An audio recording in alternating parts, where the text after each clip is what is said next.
धनगर समाज तिथं मी आयुष्यात पाऊल ठेवणार नाही.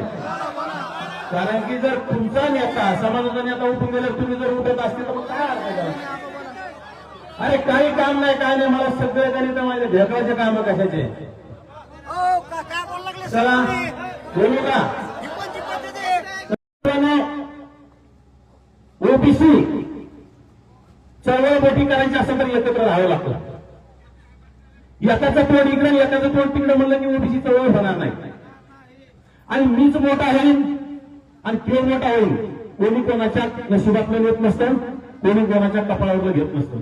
ज्याच्या त्याच्या नशिबाने ज्याच्या त्याच्या संघर्षाने प्रत्येकाला मिळत असतात.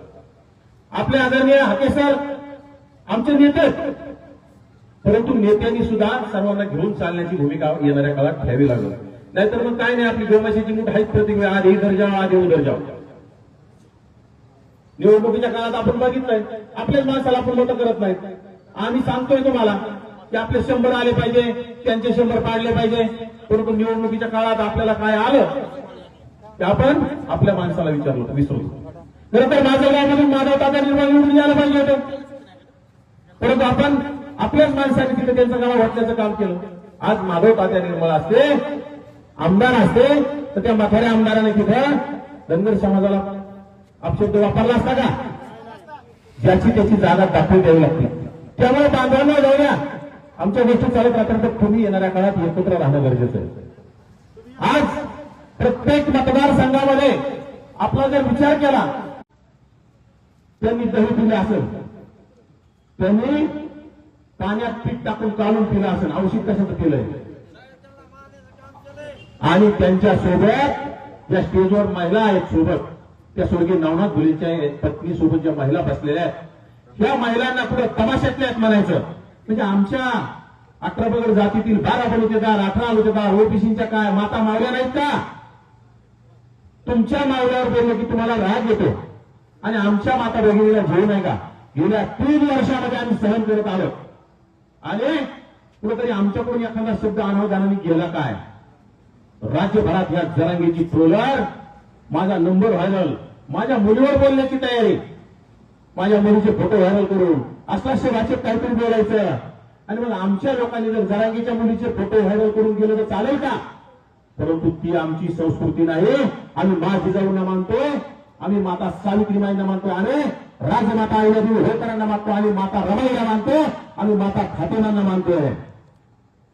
आमच्या धनगर समाजात लाकडं घातले, माफी मागितली का? नाही. आमच्या वंजारी समाजाला वड्या खोड्याचे म्हटले, उसातले म्हटले, माफी मागितली का? नाही मागितली. भुजबळ साहेबांची आई काय पत्नी काढली, माफी मागितली का? नाही. बावनकुळे साहेबांच्या आईच्या गरम दुधावरून बोलला, जी आई हयात नाही, माफी मागितली का? नाही. बावनकुळे साहेबांच्या वर्णावरून बोलला, त्यांच्या दिसण्यावरून बोलला. सरकार संविधानिक पदावर असणाऱ्या व्यक्तीच्या वर्णावरून दिसण्यावर बोलणं अतिशय चुकीचं असताना बोललाय ना, परंतु तिथं माफी मागितली नाही. मुख्यमंत्री महोदय, त्या राज्याचे गृहमंत्री आणि मुख्यमंत्री, राज्याचे प्रमुख आदरणीय देवेंद्रजी फडणवीस साहेब यांच्या आईवर बोलला, पत्नीवर बोलला, माफी मागितली का गटारी त्यांनी? मग माफी मागण्यासाठी गेल्या 2 दिवसापूर्वी पुण्यामध्ये अनावधानाने, मी मान्य करतो अनावधानाने, कुठतरी माणूस तानात असतं, आपलं आरक्षण गेलंय, आणि कुठतरी चंद्रशेखर बावनकुळे साहेबांनी सांगितलं, आणि खोटं काही नाही. अनेक मंत्र्यांच्या सुना मराठा समाजाच्या इंटरकास्ट आहेत, पण बोलण्याच्या वेळेला थोडे 1-2 शब्द गेले तर मनोज जरांगेंनी सांगून काय महाराष्ट्रभर अकांड तांडव, नवनाथ वाघमारेला जिल्हे दिसले असं करा, नवनाथ वाघमारेला हे करा, ते करा, आम्ही असं करू, बाहेर निघून देणार नाहीत. अरे काय मारताना बाहेर निघून देणार नाही म्हणजे काय महाराष्ट्र तुमच्या बापाचा आहे का? महाराष्ट्र हा डॉक्टर बाबासाहेब आंबेडकरांच्या विचाराचा आहे, डॉक्टर बाबासाहेब आंबेडकरांच्या संविधानावर चालणारा महाराष्ट्र आहे, आणि मी त्या बाबासाहेबांना मानणार आहे. बाबासाहेबांच्या वारसांना श्रद्धे आदरणीय बाळासाहेब आंबेडकरांना मानणारा कार्यकर्ता आहे. मी छगनरावजी भुजबळ साहेबांना मानणार आहे, मी बावनकुळे साहेबांना मानणारा कार्यकर्ता आहे, मी लोकनेते स्वर्गीय गोपीनाथरावजी मुंडे साहेबांना मानणारा आणि पडळकरांना मानणारा कार्यकर्ता आहे. आणि तुम्ही आम्हाला फिरू देणार नाही, म्हणजे तुम्ही माफी मागा ना. आणि आम्ही मोठ्या मनाने खेद व्यक्त केला आणि दिलगिरी व्यक्त करतोय. माता मावल्या कोणी बोलले नाही पाहिजे, परंतु अनावधानाने एखादे शब्द गेला काय परंतु आपली सोशल मीडिया आणि माझी राज्यातील तमाम शिवकन्या माझ्या भगिनींना सांगणे, तुम्ही जरांगीला सुद्धा टार्गेट करा, त्याच्यातून माफी घ्या ना मागून. त्यांनी आमच्या वंजारी समाजाच्या माता माऊलीचा अपमान केला, त्यांनी माझ्या धनगर समाजाच्या माता माऊलीचा अपमान केला, त्यांनी आमच्या तेली समाजाच्या माऊलीचा अपमान केला, त्यांनी माळी समाजाच्या माऊलीचा अपमान केला. मग त्यांची माफी कधी मागणार महाराष्ट्रातील आमच्या शिवकन्याताई? तमाम शिवकन्याताईंना माझं आव्हान आहे, जरांगीला सुद्धा माफी मागायला हवा आणि भर चौकात येऊन माफी मागू. परंतु माफी जरी आज सुद्धा आम्ही म्हणतो, आम्हाला त्या वक्तव्याचा खेद आम्ही बोललं नाही पाहिजे, कुठल्या माता माऊलीविषयी आपण बोललं नाही पाहिजे.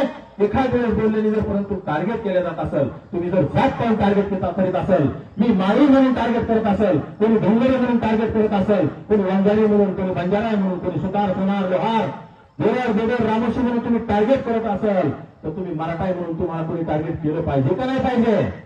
तर तुमच्या बापाची जहागिरी थोडी जाईल. मराठ्यांनी काही बोलायचं आणि बाकीच्यांनी काहीच नाही बोलायचं. संविधानात सगळ्याला मान सन्मान सारखा, ते संविधानात सर्वांना अधिकार सारखे येतं. म्हणजे जरांगीनी काही बोलायचं, त्याला सर्व अधिकार दिले. जरांगीनी वाटेल त्याला शिव्या द्यायच्या, मंत्र्यांना घोडे लावू अशी भाषा वापरायची आणि आपण शांत बसायचं. त्यामुळे बांधवांनो, आपण सुद्धा व्यक्त झालं पाहिजे. आपल्यावर अन्याय झाल्यावर आपण सुद्धा कोणीतरी माफी मागितली पाहिजे, अशी मागणी करण्याचं काम आपण केलं पाहिजे. आपल्या मागणीचा अवमान होत असेल तर माफी मागण्यासाठी आपण आंदोलन सुद्धा केले पाहिजे. त्यामुळे येणाऱ्या काळात एकत्र राहावं लागेल, एकत्र लढावं लागेल. आज ओबीसीची जात नियोजन करण्याचा कानून आला नाही, त्यासाठी आपल्याला लढावं लागेल आणि त्यासाठी 1 सप्टेंबरला मुंबईत जाण्यासाठी घोषणा केलेली आहे पुण्यातून.